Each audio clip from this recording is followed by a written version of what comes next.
اب پروگرام کا آغاز کیا جائے۔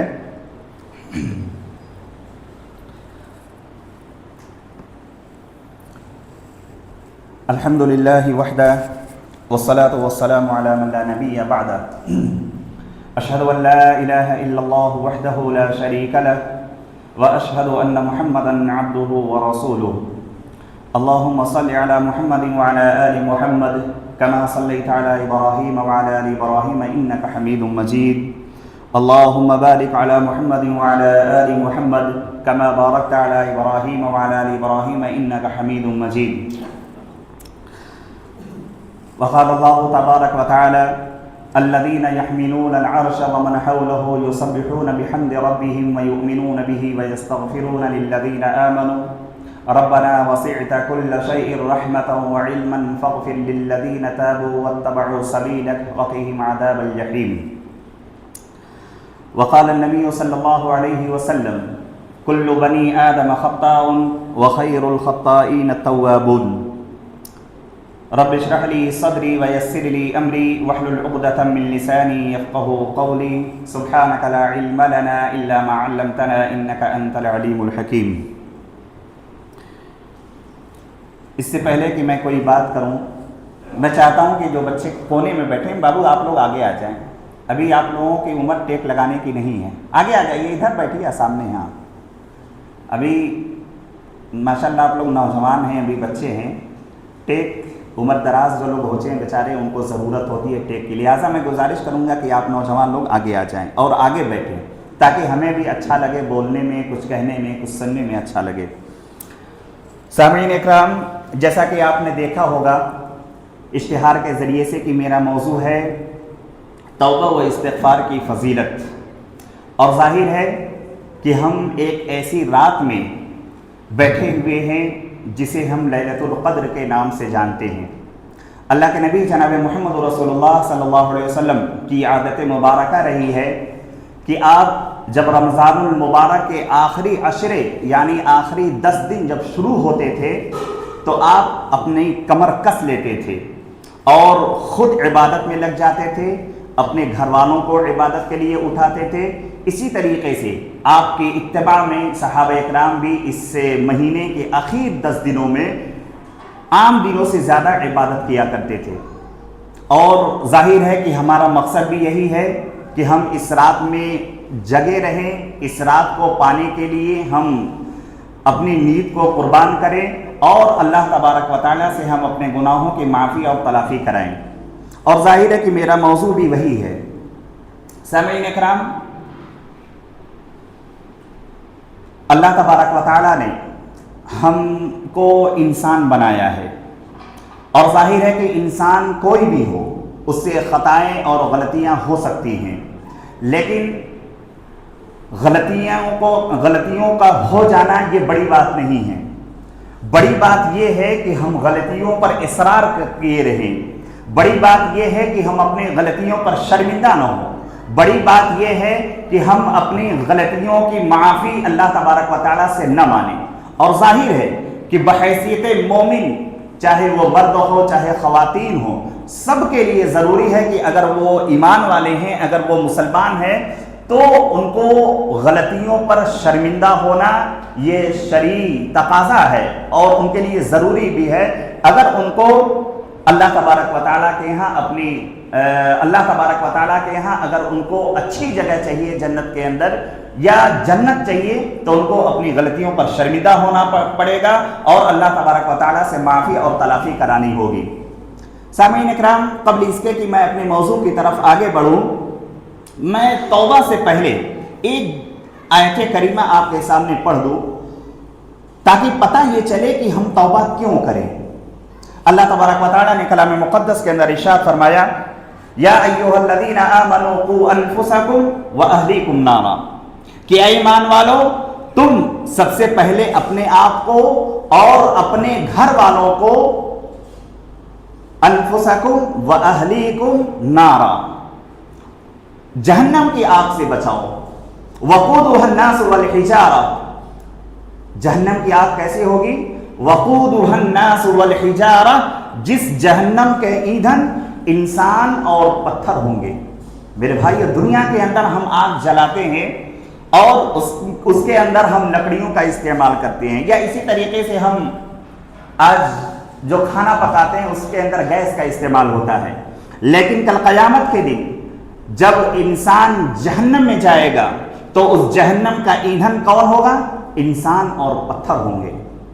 ظاہر ہے کہ ہم سب مسلمان ہیں اور ہم سب یہ چاہتے ہیں کہ ہم لوگ جہنم سے بچ جائیں اور جنت کے اندر داخل ہو جائیں، اور دنیا کے اندر ہمارا یہی مقصد اصلی بھی ہونا چاہیے کہ ہم ایسے کام کریں، ایسے امور کو انجام دے جو ہمیں جنت تک پہنچا دے اور ہمیں جہنم سے بچا دے۔ اللہ تبارک و تعالیٰ نے فرمایا کہ وقودها الناس والحجارہ علیہا ملائکۃ غلاظ شداد لا یعصون اللہ ما امرهم ویفعلون ما یؤمرون، اور اس جہنم کے اوپر ایسے داروغہ، ایسے فرشتے ہوں گے جو بڑے سخت دل ہوں گے۔ علیہا ملائکۃ غلاظ شداد لا یعصون اللہ ما امرهم، اور وہ فرشتے سخت ہوں گے لیکن وہ فرشتے ایسے ہوں گے جو اللہ کی نافرمانی نہیں کریں گے۔ دنیا کے اندر ہم کسی جیل میں کوئی بند ہو جاتا ہے یا کسی کو کوئی سزا ہو جاتی ہے تو ہم رشوت دے کر، گھوس دے کر اپنی سزا کم کرا سکتے ہیں۔ جیل کے اندر جتنی سزا ہے ہم اتنی کم کرا سکتے ہیں، اور جیل کے اندر کچھ بھی ہم کر سکتے ہیں رشوت کے زور پر، لیکن اللہ تبارک و تعالیٰ کے ہاں جہنم کے اندر جو انسان جائے گا اس کے اوپر ایسے فرشتے ہوں گے جو اللہ کی نافرمانی نہیں کریں گے، یعنی وہ آپ کے عذاب کے اندر ذرہ برابر بھی کمی نہیں آئے گی۔ میرے بھائیوں ذرا تصور کریں کہ جہنم کا تصور کریں ہم کہ جہنم کیسی ہوگی۔ اللہ تبارک و تعالیٰ نے ایک دوسری جگہ پر اس کا نقشہ اس طریقے سے کھینچا ہے کہ ان الذین کفروا بآیاتنا سوف نصلیہم نارا، کہ بے شک جن لوگوں نے کفر کیا، ہماری آیتوں کا انکار کیا جن لوگوں نے، سوف نصلیہم نارا، ان قریب ہم انہیں جہنم کے اندر داخل کریں گے۔ کیسی جہنم ہوگی میرے بھائیو، ذرا تصور کریں کہ آج دنیا کے اندر اگر ہمیں آگ لگ جاتی ہے، اگر ہمارے بدن میں کہیں بھی آگ چھو جاتی ہے تو ہم پریشان ہو جاتے ہیں، کئی کئی دنوں تک ہمارے بدن کے اوپر چھالے رہتے ہیں اور مدتوں ہمارے جسم کے اوپر اس کا اثر باقی رہتا ہے۔ لیکن وہ جہنم کیسی ہے اس کا تصور ذرا آپ کیجئے۔ اللہ نے فرمایا کلما نضجت جلودہم، کہ ان جہنمیوں کے جن کو اللہ تبارک و تعالیٰ جہنم کے اندر داخل کریں گے، ان جہنمیوں کے چمڑے جب جب جلیں گے، کلما نضجت جلودہم بدلناہم جلودا غیرہا، اللہ نے فرمایا کہ ہم ان کے چمڑوں کو بدل دیں گے، کلما نضجت جلودہم بدلناہم جلودا غیرہا لیذوقوا العذاب۔ جہنم میں انسان سوچے گا کہ چلو ایک بار جل کر ختم ہو جائیں گے اور پھر ہمارا کام ختم ہو جائے گا، پھر تو کوئی بات نہیں، لیکن اللہ رب العزت نے کہا کہ کلما نضجت جلودہم بدلناہم جلودا غیرہا لیذوقوا العذاب، ان کے چمڑے جب بھی جل کر جب جب ختم ہوں گے تب اللہ رب العالمین نیا چمڑا چڑھا دے گا اس کے اوپر۔ کیوں؟ لیذوقوا العذاب، تاکہ عذاب کے اندر کوئی کمی واقع نہ ہو۔ ذرا تصور کریں میرے بھائیوں کہ ہم اس جہنم کی آگ سے کیسے اپنے آپ کو بچائیں گے، اور اس جہنم جیسی دہکتی ہوئی آگ سے ہم اللہ رب العالمین کے ہاں اپنے آپ کو کیسے بچائیں گے، ہمیں غور کرنا ہے۔ اللہ رب العالمین نے ہمیں دونوں راستے دکھلا دیے ہیں، وَهَدَيْنَاهُ النَّجْدَيْنِ، دونوں راستے اللہ رب العالمین نے دکھلا دیے ہیں۔ انسان کی یہی خاصیت ہے کہ اللہ رب العالمین نے اس کو دونوں راستے بتلا دیے ہیں۔ اگر انسان اچھے اعمال کرے تو جنت کے اندر، اور برے اعمال کرے تو جہنم کے اندر، دونوں چیز کی سمجھ اور فرق اللہ رب العالمین نے واضح کر دیا ہے۔ اب طے ہمیں کرنا ہے کہ ہم کہاں جا رہے ہیں، ہم کون سا راستہ اپنائیں گے، چاہے ہم اللہ کا راستہ اپنائیں چاہے شیطان کا راستہ اپنائیں۔ جو شیطان انسان کا ازلی دشمن ہے، ہمیشہ سے دشمن ہے اور قیامت تک وہ دشمنی نبھاتا رہے گا، انسان کو بہکاتا رہے گا۔ شیطان کبھی نہیں چاہے گا کہ آپ اللہ کے راستے پر جائیں، اور یہی وجہ ہے کہ ہم اللہ کے راستے کو چھوڑ کر، اللہ کے نبی کے راستوں کو چھوڑ کر، اللہ کی باتوں کو چھوڑ کر، اللہ کے نبی کی باتوں کو چھوڑ کر ہم الگ الگ راستوں پر اپنی زندگی کو تلاش کرتے ہیں میرے بھائیوں۔ لہذا ہمیں غور کرنا ہوگا اور آج کے اس رات میں ہمیں تہیہ کرنا ہوگا کہ ہم کس راستے پر جائیں گے، ہم کون سا راستہ اپنائیں گے جو راستہ ہمیں کامیابی کی طرف لے جائے، جو راستہ ہمیں اللہ کی مغفرت تک لے جائے، جو راستہ ہمیں کل اللہ تبارک و تعالیٰ کے ہاں سرخرود کرائے۔ لہذا میں نے جس موضوع کا انتخاب کیا ہے وہ ہے توبہ و استغفار کی فضیلت۔ تو میں نے شروع میں بتلایا کہ انسان سے غلطیاں ہونا کوئی عجیب بات نہیں ہے، انسان سے غلطیاں ہو سکتی ہیں، لیکن اللہ کے نبی جناب محمد رسول اللہ صلی اللہ علیہ وسلم نے غلطی کرنے والوں کے لیے بیان کیا کہ کل بنی آدم خطاؤن، کہ ابن آدم یعنی آدم کے جتنے بھی بیٹے ہیں یعنی انسان سب کے سب خطا کار ہیں، سب کے سب غلطی کرنے والے ہیں، لیکن اللہ کے نبی نے فرمایا وَخَيْرُ الْخَطَّائِينَ التَّوَّابُونَ، لیکن خطا کاروں میں سب سے بہتر خطا کار یعنی سب سے اچھے غلطی کرنے والے کون ہیں؟ جو زیادہ سے زیادہ توبہ کرنے والے ہیں۔ آپ سے غلطی ہو گئی، ٹھیک ہے بھائی،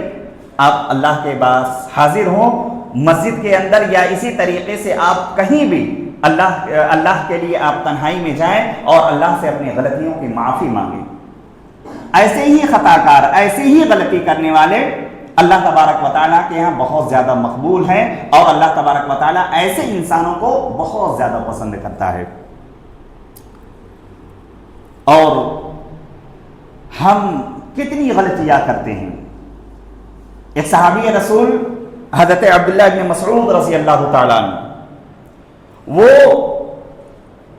فرق بیان کر رہے ہیں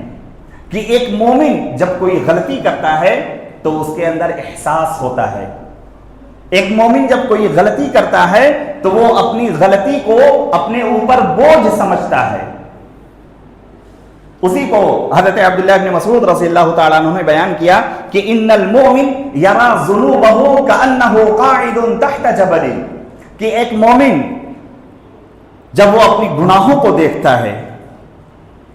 تو کیسا محسوس کرتا ہے؟ کأنہ قاعد تحت جبل، گویا کہ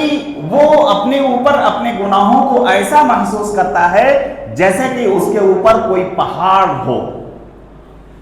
وہ پہاڑ جیسا محسوس کرے اپنے گناہوں کو۔ میرے بھائیو، آج کیا ہم مومن ہیں؟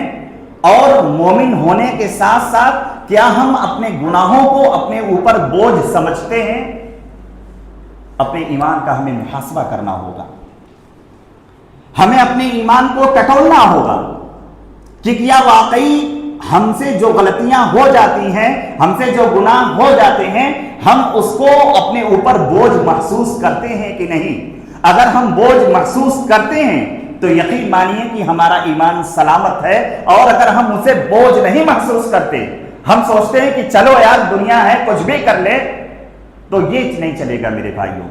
تو ہمیں اپنے ایمان کی خیر بنانا چاہیے اور ہمیں اپنے ایمان کا محاسبہ کرنا چاہیے۔ تو حضرت عبداللہ بن مسعود رضی اللہ تعالیٰ عنہ نے فرمایا کہ ان المؤمن یرا ذنوبہ کأنہ قاعد تحت جبل، گویا کہ وہ اپنے گناہوں کو ایسا محسوس کرتا ہے جیسے وہ پہاڑ کے نیچے بیٹھا ہوا ہو اور وہ پہاڑ اس کے اوپر گر جائے۔ کأنہ قاعد تحت جبل یخاف ان یقع علیہ، ایسا محسوس کرتا ہے کہ وہ پہاڑ اس کے اوپر گر جائے گا اور وہ اسی کے اندر دب جائے گا۔ ایک مومن کو ایسا محسوس ہونا چاہیے اپنے گناہوں کو لے کر، لیکن آج ہم نہ جانے کتنے گناہ کر ڈالتے ہیں میرے بھائی۔ ہم اپنے روزمرہ کی زندگی کو دیکھیں، ہم اپنی راتوں کو دیکھیں، ہم اپنے ہر اوقات کو چیک کریں کہ ہمارے اوقات، ہمارے جو وقت ہمارا گزر رہا ہے، کہیں ایسا تو نہیں کہ اس کے اندر ہم کوئی خطا کر رہے ہیں، کہیں ایسا تو نہیں کہ ہمارا وقت گناہوں کے اندر گزر رہا ہے۔ میرے بھائیو، اگر ہم ایمان والے ہیں تو ہمیں سوچنا ہوگا۔ تو اللہ کے نبی حضرت عبداللہ بن مسعود رضی اللہ تعالیٰ عنہ نے آگے فرمایا کہ یہ تو مومن کی بات ہو گئی کہ مومن اپنے گناہوں کو اپنے اوپر بوجھ محسوس کرتا ہے۔ اسی طریقے سے جو فاجر ہوتا ہے، جو فاسق ہوتا ہے، جس کو ایمان سے کوئی مطلب نہیں، اس کا کیا حال ہوتا ہے؟ فرمایا وَإِنَّ الْفَاجِرَ يَرَى ذُنُوبَهُ كَذُبَابٍ مَرَّ عَلَى أَنْفِهِ فَقَالَ بِهِ كَذَا۔ اور جو گناہگار ہوتا ہے، جو بے ایمان ہوتا ہے، جو فاجر ہوتا ہے، جو فاسق ہوتا ہے، اس کا کیا حال ہوتا ہے کہ وہ اپنے گناہوں کو اپنے اوپر کیسا محسوس کرتا ہے؟ جیسے کہ اس کے ناک کے اوپر کوئی مکھی بیٹھ جائے، ہلکی سی مکھی اس کے ناک کے اوپر بیٹھ جائے اور وہ مکھی کو ہاتھ سے ایسے کرے اور وہ مکھی غائب ہو جائے، اڑ جائے۔ تو مطلب گناہوں کو ایک دم کمتر سمجھنا، گناہوں کی ذرہ برابر بھی پرواہ نہیں کرنا، یہ ایک فاجر کی نشانی ہے، یہ ایک ایمان والے کی نشانی نہیں ہے میرے بھائیوں۔ لہٰذا ہمیں بھی کوشش کرنی چاہیے کہ ہم اگر ایمان والے ہیں، اگر ہم مسلمان ہیں، تو ہم بھی اپنے اوپر گناہوں کا بوجھ محسوس کریں، اس پہاڑ کی طرح جو پہاڑ ہمارے اوپر گر پڑے گا۔ لہٰذا اس پہاڑ کے گرنے سے پہلے ہم اس پہاڑ سے بچ کر نکل جائیں، اور اس گناہوں کا وبال ہمارے اوپر آئے اس سے پہلے ہم اللہ کے دربار میں حاضر ہو کر اپنے گناہوں کی معافی تلافی کرائیں، اس گناہوں پر شرمندہ ہوں اور اللہ تبارک و تعالیٰ سے استغفار طلب کریں، اللہ تبارک و تعالیٰ سے مغفرت طلب کریں۔ میرے بھائیوں، یہ رمضان المبارک کا یہ چند دنوں کا مہینہ جو ہم سے تقریباً اب رخصت ہونے کو چاہتا ہے، ہم نے سنا ہے کہ بارہا ہم سنتے رہتے ہیں کہ جہاں یہ مہینہ خیر و برکت والا مہینہ ہے، وہاں یہ مہینہ مغفرت والا بھی مہینہ ہے، جہنم سے آزادی کا مہینہ ہے۔ لہٰذا ہم ان چند دنوں کو غنیمت سمجھیں۔ اگر ہم پچھلے 22 دنوں میں اگر ہم نے اللہ کی طرف رجوع نہیں کیا،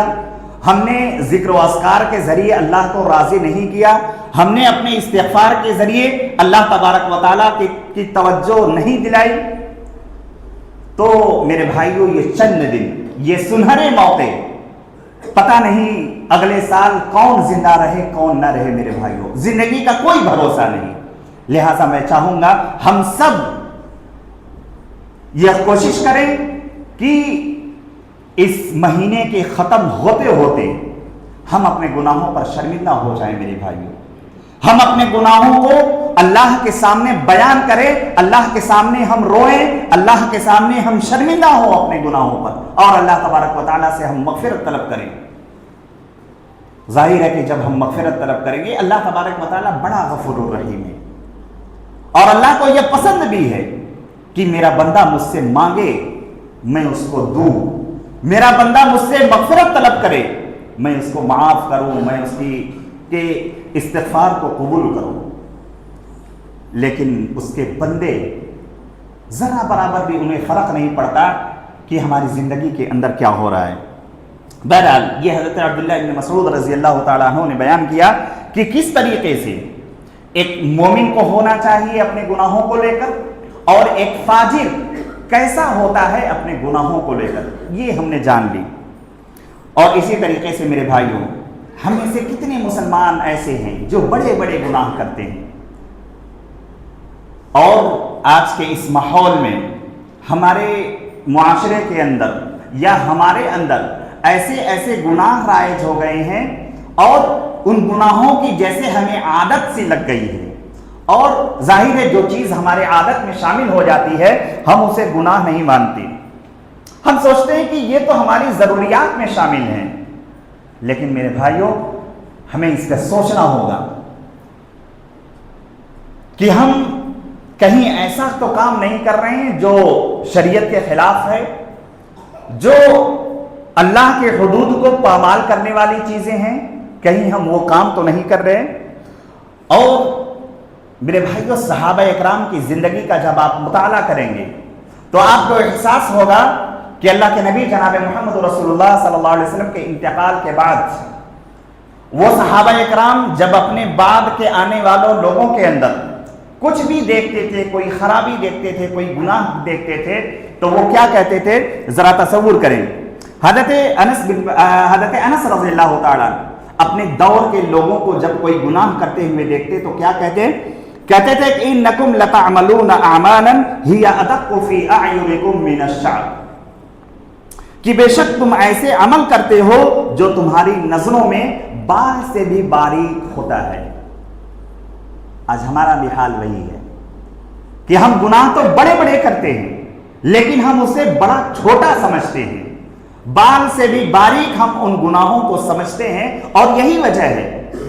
کہ ہمارے اندر احساس نہیں ہوتا کہ ہم ان گناہوں کو چھوڑیں اور ان گناہوں سے توبہ کریں۔ میرے بھائی، تو حضرت انس رضی اللہ تعالیٰ عنہ اپنے دور کے لوگوں سے کہتے تھے انکم لتعملون اعمالا ہی ادق فی اعینکم من الشعر ان كنا لنعدها على عهد النبي صلی اللہ علیہ وسلم من الموبقات۔ صحابی حضرت انس رضی اللہ تعالیٰ عنہ اپنے دور کے لوگوں سے کہتے کہ تم جن گناہوں کو تم چھوٹا سمجھتے ہو، بال سے بھی باریک سمجھتے ہو، تم جن گناہوں کو اللہ کے نبی جناب محمد رسول اللہ صلی اللہ علیہ وسلم کے دور میں ہم انہی گناہوں کو ہلاکت میں شمار کرتے تھے، انہی گناہوں کو ہلاک کر دینے والا شمار کرتے تھے۔ یعنی صحابہ اکرام کے اندر کس قدر اللہ کا خوف تھا، کس قدر ان کے اندر گناہوں سے بچنے کا جذبہ تھا۔ میرے بھائیوں، آج وہ جذبہ ختم ہو گیا ہے۔ آج ہم بھی اسی ایمان کو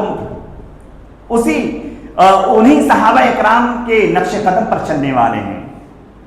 آج ہم انہی صحابہ اکرام کی طرح بھی ایمان لائے ہیں، لیکن آج ہمارے ایمان کو کیا ہو گیا ہے، ہمیں کیا ہو گیا ہے، ہمارے دلوں کو کیا ہو گیا ہے۔ میرے بھائیوں، ہمیں سوچنا ہوگا اور ہمیں غور کرنا ہوگا۔ یہ تو اس دور کی بات ہے، صحابہ اکرام کے دور کی بات ہے کہ ابھی اللہ کے نبی جناب محمد رسول اللہ صلی اللہ علیہ وسلم کی وفات کا زمانہ بہت وفات کے آپ کو گزرے ہوئے، آپ کے انتقال کیے ہوئے چند دن ہوئے تھے، کچھ ہی سال ہوئے تھے،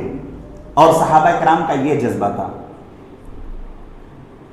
اور صحابہ کرام کی زندگی کا جب آپ مطالعہ کریں تو ان کے اندر گناہوں سے بچنے، یا اگر ان سے کوئی گناہ سرزد ہو جائے، کوئی گناہ اگر ان سے ہو جائے تو وہ کس طریقے سے اپنے گناہوں سے پلٹتے تھے، اور کس طریقے سے اللہ کے نبی جناب محمد رسول اللہ صلی اللہ علیہ وسلم کے پاس حاضر ہوتے اور بتاتے تھے اللہ کے نبی مجھ سے یہ گناہ ہو گیا ہے، لہٰذا آپ مجھ سے میرے گناہوں کو دور کر دیجئے۔ کئی ایک واقعات ہیں، لیکن میں ایک واقعہ آپ کے سامنے بیان کر دوں۔ راوی حدیث آپ نے بھی سنا ہوگا کئی مرتبہ، راوی حدیث حضرت بریدہ رضی اللہ تعالیٰ عنہ، وہ بیان کرتے ہیں کہ ایک صحابی رسول جن کا نام تھا ماعز بن مالک اسلمی رضی اللہ تعالیٰ عنہ، وہ ایک مرتبہ اللہ کے نبی صلی اللہ علیہ وسلم کے پاس آتے ہیں اور کہتے ہیں یا رسول اللہ طہرنی، اللہ کے نبی صلی اللہ علیہ وسلم آپ مجھے کیا کریے، پاک کریے، مجھے پاک کیجیے آپ۔ اللہ کے نبی جناب محمد رسول اللہ صلی اللہ علیہ وسلم نے اس صحابی یعنی حضرت ماعز بن مالک اسلمی رضی اللہ تعالیٰ عنہ سے پوچھا ویحک ارجع فاستغفر اللہ وتوب الیہ، کہ ماعز تم پر افسوس ہو، جاؤ اللہ سے معافی مانگو اور توبہ کر لو۔ لیکن میرے بھائیوں، ان کے دلوں کے اندر گناہوں کا بوجھ تھا، اگر ان سے ایک غلطی ہو جاتی تھی تو وہ اس کو اپنے اوپر گناہ بوجھ محسوس کرتے تھے۔ اللہ کے نبی صلی اللہ علیہ وسلم نے ان سے کہا کہ بھائی غلطی ہو گئی، جاؤ اللہ سے معافی طلب کرو، اپنے گناہوں پر شرمندہ ہو، تم جاؤ، تم پر افسوس ہے۔ لیکن وہ صحابی ماعز بن مالک واپس کچھ دور جاتے ہیں، پھر پلٹ کر آتے ہیں اور کہتے ہیں یا رسول اللہ طہرنی، 2 بار 3 بار اللہ کے نبی صلی اللہ علیہ وسلم نے انہیں واپس کیا۔ چوتھی مرتبہ جب وہ آتے ہیں اور کہتے ہیں کہ اللہ کے نبی صلی اللہ علیہ وسلم طہرنی، مجھے پاک کیجئے، مجھے میرے گناہوں سے بچائیے، تو اللہ کے نبی جناب محمد رسول اللہ صلی اللہ علیہ وسلم نے ان سے پوچھا فیما اطہرک، میں تجھے کس چیز کے لیے پاک کروں، تم نے ایسا کون سا گناہ کر دیا ہے کہ میں تمہیں اس سے معافی دلاؤں، میں تمہیں اس سے پاک کروں۔ لیکن اللہ کے نبی جناب محمد رسول اللہ صلی اللہ علیہ وسلم نے جب ان سے سوال کیا تو انہوں نے کہا کہ اللہ کے نبی صلی اللہ علیہ وسلم مجھ سے زنا ہو گیا ہے، میں نے بدکاری کر دی ہے۔ اللہ کے نبی صلی اللہ علیہ وسلم نے کہا صحابہ کرام سے ذرا پتہ لگاؤ کہ اس کا دماغی توازن تو ٹھیک ہے، کہیں ایسا تو نہیں کہ اس کا دماغ کچھ خراب ہو گیا ہے۔ صحابہ اکرام نے کہا کہ اللہ کے نبی صلی اللہ علیہ وسلم معیذ بن مالک کا دماغ بالکل ٹھیک ہے، بالکل وہ اپنی جگہ پر درست ہیں۔ اللہ کے نبی نے کہا کہ ذرا ان کے منہ کو سونگھو، کہیں ان کے منہ سے شراب کی اسمیل تو نہیں آ رہی، کہیں بدبو تو نہیں آ رہی ان کے منہ سے، کہیں ایسا تو نہیں کہ انہوں نے شراب کے نشے میں یہ سب باتیں یہ کر رہے ہیں۔ ایک صحابی جاتے ہیں اور ان کے منہ کو قریب سے سونگھتے ہیں، کہتے ہیں اللہ کے نبی صلی اللہ علیہ وسلم سے کہ اللہ کے نبی صلی اللہ علیہ وسلم انہوں نے شراب بھی نہیں پی رکھی ہے۔ لہذا اللہ کے نبی جناب محمد رسول اللہ صلی اللہ علیہ وسلم نے ان سے پوچھا کہ اے معیذ، کیا واقعتاً تم نے گناہ کیا ہے، تم نے زنا کا ارتکاب کیا ہے؟ تو وہ کہتے ہیں کہ ہاں اللہ کے نبی صلی اللہ علیہ وسلم۔ لہذا اللہ کے نبی جناب محمد رسول اللہ صلی اللہ علیہ وسلم نے ان کے لیے جو سزا رکھی، چونکہ وہ شادی شدہ تھے، ان کے لیے رجم کی سزا نافذ کی گئی، یعنی ان کو پتھروں سے مار مار کر ہلاک کر دینے کی سزا۔ میرے بھائیوں، ہمارے آج رونگٹے کھڑے ہو جاتے ہیں۔ اگر وہ سزائیں ہمارے اوپر اگر لاگو ہوتی، حالانکہ ہم بھی مسلمان ہیں، لیکن چونکہ یہ اسلامی مملکت نہیں ہے، اسلامی حکومت نہیں ہے، تو وہ سزائیں ہم پر نافذ نہیں ہو رہی۔ لیکن کتنے ایسے لوگ ہوں گے جو ایسی بدکاریاں، ایسی زناکاریاں عام طور پر کرتے ہیں، لیکن میرے بھائیوں پھر بھی وہ مسلمان رہتے ہیں۔ لہذا ان سب لوگوں کو غور کرنا چاہیے جو خطا کرتے ہیں اور ان کے اندر احساس نہیں رہتا۔ معیذ بن مالک رضی اللہ تعالیٰ عنہ کے اس واقعے سے آپ تصور کیجئے کہ صحابہ اکرام کے اندر کس طریقے کا ایمان تھا۔ میرے بھائیوں، آج وہی ایمان ہمیں اپنے اندر بھی پیدا کرنے کی ضرورت ہے۔ سامعین اکرام، اللہ تبارک و تعالیٰ نے کلام مقدس کے اندر کئی جگہوں پر مسلمانوں کو توبہ کی دعوت دی ہے، اور مسلمانوں سے یہ صاف صاف کہا ہے کہ آپ توبہ کرو، اور اللہ تبارک و تعالیٰ توبہ کو پسند بھی کرتا ہے اور توبہ کو قبول بھی کرتا ہے۔ اسی طریقے سے اللہ تبارک و تعالیٰ نے کلام مقدس کے اندر ایک جگہ فرمایا کہ وَتُوبُوا إِلَى اللَّهِ جَمِيعًا أَيُّهَا الْمُؤْمِنُونَ لَعَلَّكُمْ تُفْلِحُونَ،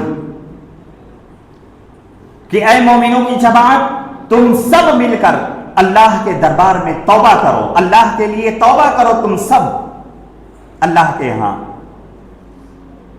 لَعَلَّكُمْ تُفْلِحُونَ، تاکہ تم کامیاب ہو سکو۔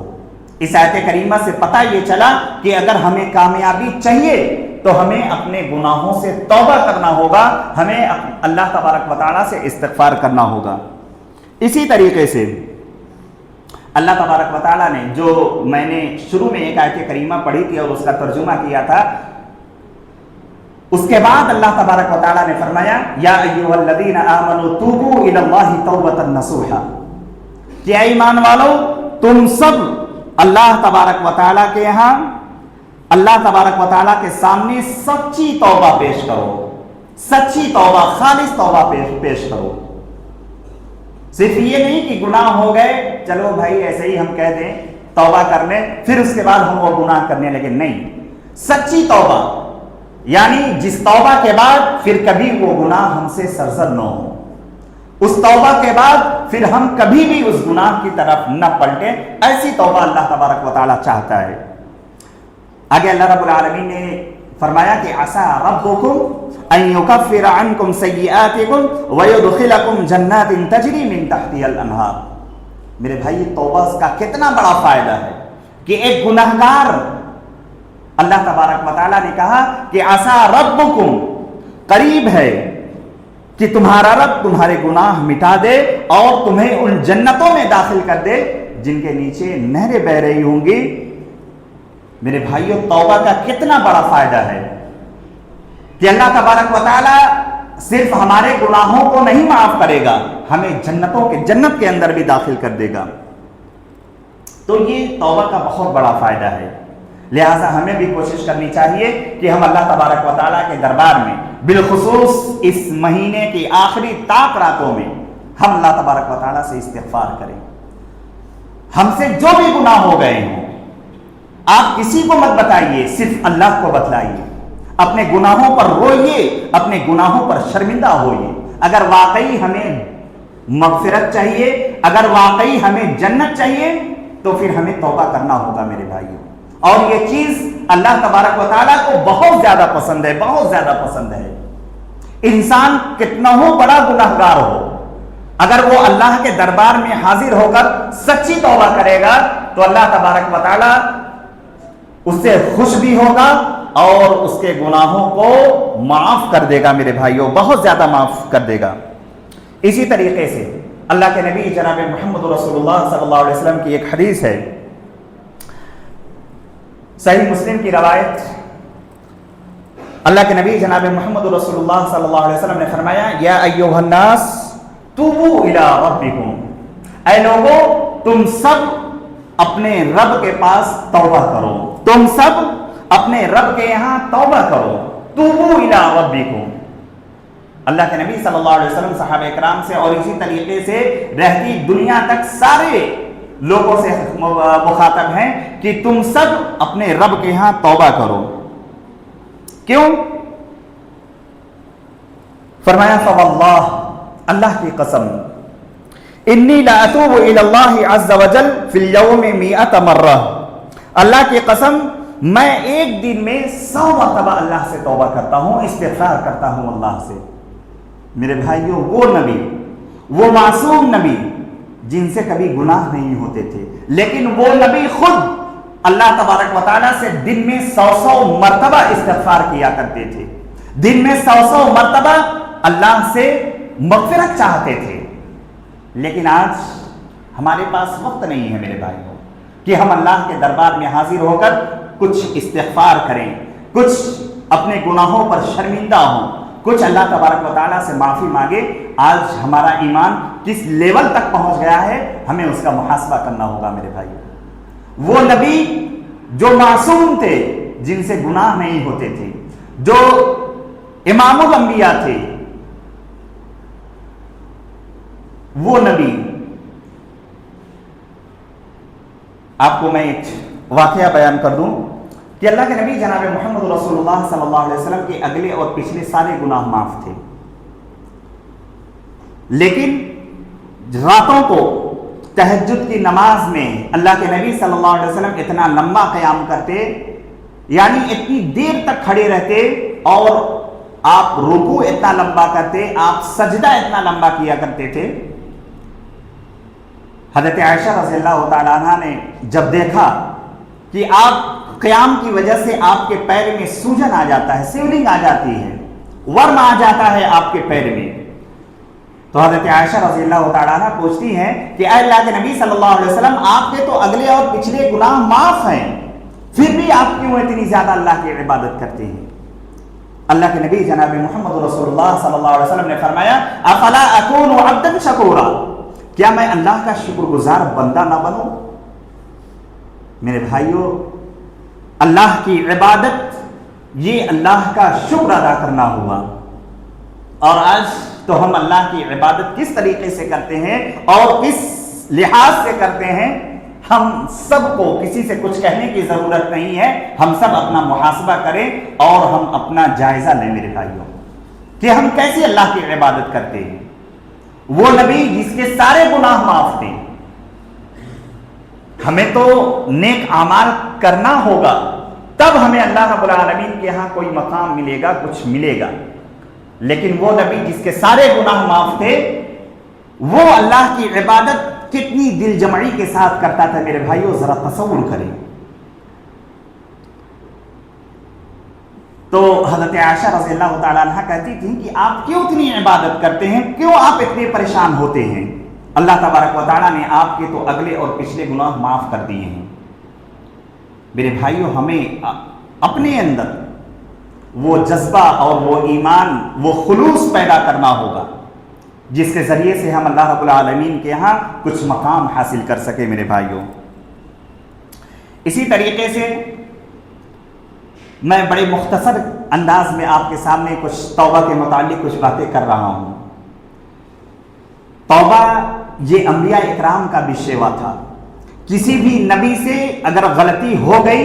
تو فوراً اللہ کے دربار میں حاضر ہو کر وہ اپنے گناہوں پر شرمندہ ہوتے تھے۔ آپ نے پڑھا ہوگا، آپ نے سنا ہوگا، حضرت آدم علیہ السلام سے جب غلطی ہو گئی اور ان کی بیوی یعنی ہم سب کی ماں حضرت حوا سے جب غلطی ہو گئی دونوں سے، اور اللہ تبارک و تعالیٰ نے نتیجتاً انہیں آسمان سے یعنی جنت سے زمین کے اوپر رکھ دیا، تب ان کو احساس ہوا، احساس تو جنت کے اندر ہی ہو گیا تھا۔ انہوں نے کیا کہا؟ انہوں نے اپنے گناہوں کی معافی اللہ تبارک و تعالیٰ سے طلب کی اور کہا ربنا ظلمنا انفسنا وان لم تغفر لنا وترحمنا لنکونن من الخاسرین۔ سوچئے کہ ابو البشر جو تمام انسانوں کے باپ ہیں، جن کو اللہ تبارک و تعالیٰ نے جنت کے اندر جگہ دی تھی میرے بھائیوں، ان سے ایک غلطی ہوئی، شیطان کے جھانسے میں آ گئے وہ اور ان کی بیوی، اور نتیجہ اللہ تبارک و تعالیٰ نے اپنی مشیت سے انہیں دنیا کے اندر بھیج دیا۔ تو ان کو جب احساس ہوا تو انہوں نے کیا کہا؟ ربنا ظلمنا انفسنا۔ میرے بھائیوں، یہ دعائیں ہم یاد کریں اور ہم بھی اللہ تبارک و تعالیٰ سے مغفرت طلب کریں۔ انہوں نے کہا ہے کہ اے ہمارے رب، ہم نے اپنے آپ پر ظلم کیا ہے۔ ظاہر ہے کہ انسان کوئی بھی غلطی کرتا ہے، کوئی خطا کرتا ہے تو وہ اپنے اوپر اپنی جان پر ظلم کرتا ہے۔ میرے بھائیوں، آپ دنیا کے اندر کوئی گناہ کریے، چاہے کوئی بھی نیم توڑیے، اگر آپ کو کوئی سزا ہوگی حکومتی لحاظ سے، کوئی جج آپ کو کوئی سزا دے گا تو اس میں کس کا نقصان ہوگا؟ آپ کا نقصان ہوگا۔ اگر جیل کے اندر ڈالے گا تب بھی آپ کا نقصان، یا اسی طریقے سے آپ کے اوپر کسی نیم کو توڑنے کی وجہ سے اگر آپ کے اوپر کوئی جرمانہ لگے گا تب بھی آپ کا نقصان، وہ اپنی جان کے اوپر ہوتا ہے۔ اسی لیے حضرت آدم اور حوا نے کیا دعا کی تھی؟ ربنا ظلمنا انفسنا، اے ہمارے رب، ہم نے غلطی کر لی، ہم نے اپنے اوپر ظلم کر دیا، ہم نے اپنے اوپر۔ وَإِن لَّمْ تَغْفِرْ لَنَا وَتَرْحَمْنَا، اور اے ہمارے رب، اگر تو نے ہمیں معاف نہیں کیا اور اگر تو نے ہمارے اوپر رحم نہیں کیا، وَتَرْحَمْنَا لَنَكُونَنَّ مِنَ الْخَاسِرِينَ، تو ہم لوگ نقصان اٹھانے والوں میں سے ہو جائیں گے، ہم لوگ خسارہ اٹھانے والوں میں سے ہو جائیں گے۔ میرے بھائیو، تصور کریں، انبیاء علیہم الصلاۃ والتسلیم جن نبیوں سے غلطی کا صدور ہوا، انہوں نے اللہ کے دربار میں اپنی توبہ پیش کی اور اللہ کے دربار میں اپنے گناہوں کی معافی مانگی۔ حضرت نوح علیہ السلام کے واقعے کو لے لیجیے آپ، اسی طریقے سے حضرت ایوب علیہ السلام، یا اسی طریقے سے جن بھی نبیوں کے آپ نبیوں کے واقعات پڑھیے، آپ نبیوں کی سیرت پڑھیے، تو آپ کو اندازہ ہوگا کہ ان کی زندگی کیسی تھی۔ میرے بھائیوں، میں گزارش کروں گا کہ آپ انبیاء کی سیرت پڑھیں، انبیاء کے بعد آپ صحابہ اکرام کی سیرت پڑھیں، تو آپ کا ایمان بھی تازہ ہوگا اور آپ کو بڑی تاریخی چیزیں معلوم ہوں گی۔ اور بالخصوص رمضان کے مہینے میں یا عام دنوں میں بھی ہم اپنی عادت بنا لیں کہ قرآن مجید کو ہم ترجمے کے ساتھ پڑھیں، بہت زیادہ مت پڑھیے آپ۔ سوچیے ہم اپنے وقت کو کتنا برباد کرتے ہیں ہم، لیکن اگر ہمیں تلاوت کرنی ہو جائے یا ہمیں قرآن کا ترجمہ پڑھنا ہو جائے تو ہمارے اوپر بڑا بھاری محسوس ہوتا ہے۔ اگر ہم نے آدھا گھنٹہ پڑھ لیا تو لگے گا کہ ہم کتنا دیر سے پڑھ رہے ہیں، اور وہی موبائل جو ہم لوگ گھنٹوں چلاتے ہیں میرے بھائیوں، لگتا ہے کہ ارے ابھی تو ہم نے اٹھایا ہے موبائل، اس کا احساس نہیں ہوتا۔ یہی چیزیں ہیں کہ گناہوں کو شیطان ہمارے سامنے مزین کرتا ہے، سنوارتا ہے، سجاتا ہے گناہوں کو کہ اور گناہ کرتے چلے جاؤ، گناہ کرتے چلے جاؤ۔ لیکن میرے بھائیوں، اگر ہم ایمان والے ہیں تو بحیثیت مومن یہ تقاضا ہے، ایمان کا تقاضا ہے کہ ہم اپنے گناہوں کو بریک دیں اور اللہ تبارک و تعالیٰ کے دربار میں حاضر ہو کر جس طریقے سے انبیاء نے اپنے گناہوں سے توبہ کیا، جس طریقے سے صحابہ اکرام نے اللہ کے نبی جناب محمد رسول اللہ صلی اللہ علیہ وسلم کی دور میں اپنے گناہوں کی معافی اور تلافی کرائی تھی، آج ضرورت ہے کہ ہم بھی اپنے گناہوں کی طرف متوجہ ہوں۔ اسی طریقے سے میرے بھائیوں، اللہ تبارک و تعالیٰ بہت زیادہ معاف کرنے والا ہے۔ اس سلسلے میں صرف ایک حدیث آپ کے سامنے بیان کروں گا